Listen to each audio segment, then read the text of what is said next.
In a world where nations strive to preserve their sovereignty, a new brand of expansionism is emerging, one that threatens to reshape international borders and rival even the most ambitious powers like Russia and China.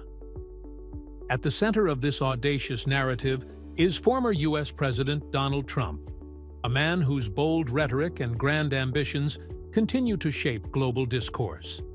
From renaming the Gulf of Mexico to the Gulf of America, to proposing the annexation of Canada, Mexico, the Panama Canal, and even far-off Greenland, Trump's vision of expansionism has raised eyebrows and sparked fierce debate.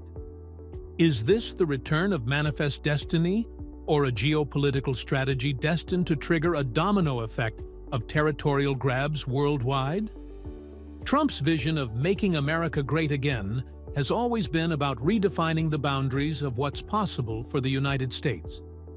His bold suggestion to rename the Gulf of Mexico is emblematic of his approach, a symbolic move designed to assert dominance, reshape history, and stake America's claim on the global stage. In his own words, Trump declared, "Why do we call it the Gulf of Mexico? It's right there next to us. It's ours. It should be the Gulf of America. We're the ones protecting it, aren't we?" For Trump, this isn't just about semantics. It's about power. By renaming the Gulf, he's making a statement. The United States is the dominant force in the region, and it's time the world recognized that. But this isn't the first time Trump's expansionist ideas have made headlines. Let's rewind to some of his more audacious proposals.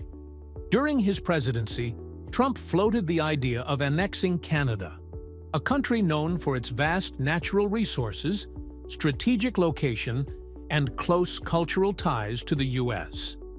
While this may have seemed like a far-fetched joke to some, Trump's rhetoric hinted at a deeper ideological underpinning. He reportedly told aides, "Canada's just sitting up there, with all that oil, all that land. They're practically us anyway. Why not make it official?"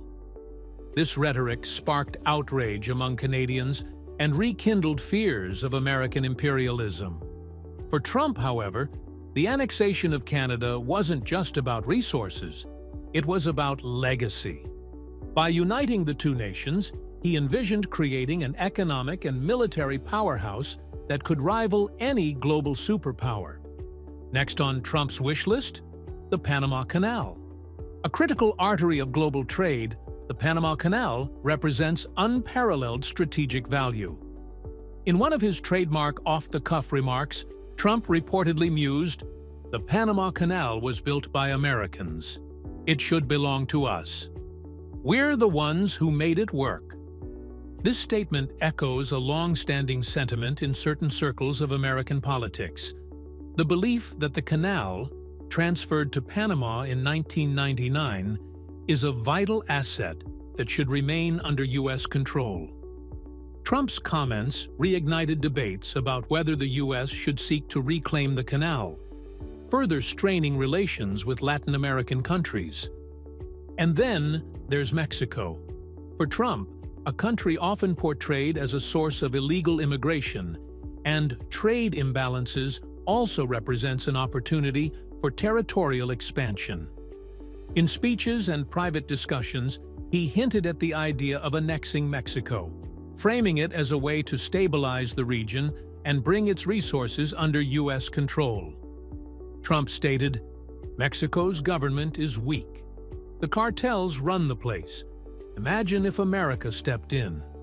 We'd clean it up, and they'd be better off for it." While such rhetoric may resonate with his base, it's a clear affront to Mexican sovereignty and international law. For Mexico, Trump's words serve as a chilling reminder of the U.S.'s historical interventions in the region. Perhaps the most surprising target of Trump's expansionist musings is Greenland. Known for its strategic Arctic location and abundant natural resources, Greenland represents an untapped opportunity for geopolitical dominance. Trump reportedly told a group of aides, "Greenland is massive, and it's sitting there doing nothing. Imagine if it was part of the US. We'd unlock its potential like no one else could. While these remarks were dismissed by many as hyperbole, they underscore a broader theme in Trump's ideology: the belief that the United States has the right, even the duty, to expand its influence wherever possible. Trump's expansionist rhetoric doesn't exist in a vacuum. Rivals like Russia and China are undoubtedly paying attention. By advocating for annexations and territorial claims, Trump is providing a potential justification for other powers to do the same. Consider this. Russia's annexation of Crimea in 2014 was widely condemned. But Trump's proposals could embolden Putin to pursue further territorial ambitions in Eastern Europe. China's claims over Taiwan and the South China Sea have already heightened tensions in Asia. If the US were to annex Mexico or the Panama Canal, what's to stop China from accelerating its own expansionist agenda? In the 21st century, the rules of international diplomacy are being rewritten. Trump's vision of American greatness is not just about economic strength or military power. It's about redefining borders and reshaping the global order. But at what cost? Critics argue that Trump's expansionist rhetoric undermines international stability and sets a dangerous precedent. If the United States, a global leader, begins annexing territories, what's to stop other nations from following suit? Proponents, however, see it as a bold strategy to secure America's future in an increasingly competitive world.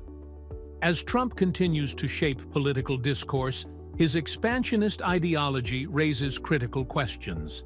How far should a nation go to secure its interests?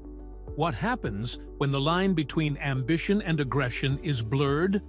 And most importantly, are we on the brink of a new era of global annexation?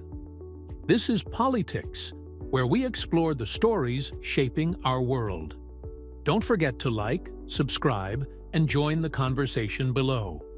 What do you think of Trump's expansionist vision? Let us know in the comments.